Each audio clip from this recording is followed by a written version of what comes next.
Sa ibang balita naman, muling igigiit ng Pilipinas ang posisyon na magkaroon ng binding agreement sa ilalim ng ASEAN Code of Conduct on the South China Sea. Ayon kay Pangulo Aquino, ito ang kanyang isusulong sa nakatakdang pagdalo sa ASEAN Leaders Summit sa Malaysia. Samantala, kinilala rin ng Pangulo ang suporta na ipinabot ng G7 countries sa pagresolba sa usapin ng mapayapang paraan. Nagbabalik si Rocky Ignacio. Kinilala ni Pangulo Aquino ang suporta na ipinabot ng G7 na binubuo ng mayayaman at makapangyarihang bansa pati na ang Amerika sa pagresolba sa mapayapang paraan sa pinag-aagawang teritoryo sa West Philippine Sea. Pangulo, ang pagsasalita ng iba pang mga bansa ay patunay ng posibleng bigat ng epekto sakaling lumala pa ang tensyon sa lugar sa pagitan ng China at iba pang claimant countries katulad ng Pilipinas at Vietnam.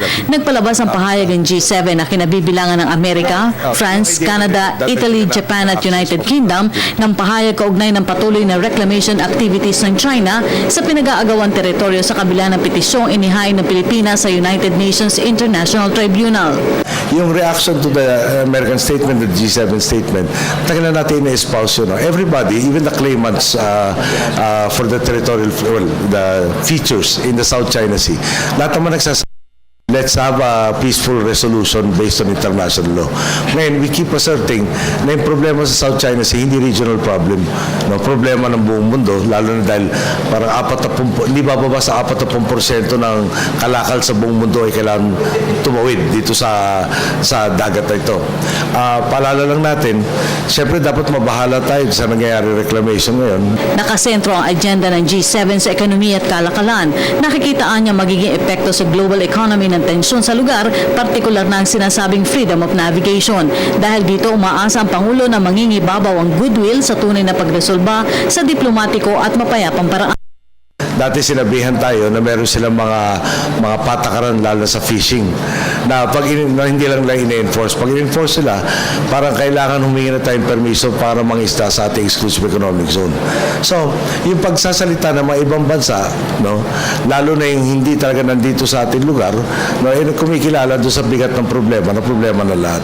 At sana naman doon, yung lahat, para mangibabaw yung tinatawag na goodwill. Na lahat tayo nangako na dadaanin natin sa peaceful means, lahat tayo nangako in conformity with international law. Sana ito pa rin natin yan. Nauna nang sinabi ni Foreign Affairs Secretary Albert De Rosario na kailangan ng dagdag support sa usapin bilang pagtiyak ng pananatili ng kaayusan at kapayapaan sa rehiyon.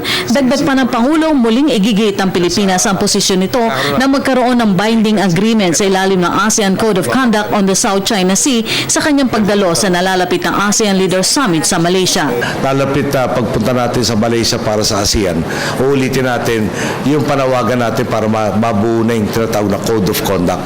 2002 pa kasi sinubukan gawin yon, hindi nagawa, lumabas yung DOC, pati yung DOC sa ating pananaw mukhang nababiolate na ngayon, kaya lalong imperative na itulak natin yung pagsulunga nitong Code of Conduct. At sana umusbong na nung start ng formal talk sa pag-formulate nitong Code of Conduct. Para sa Telebisyon ng Bayan, Rocky Ignacio.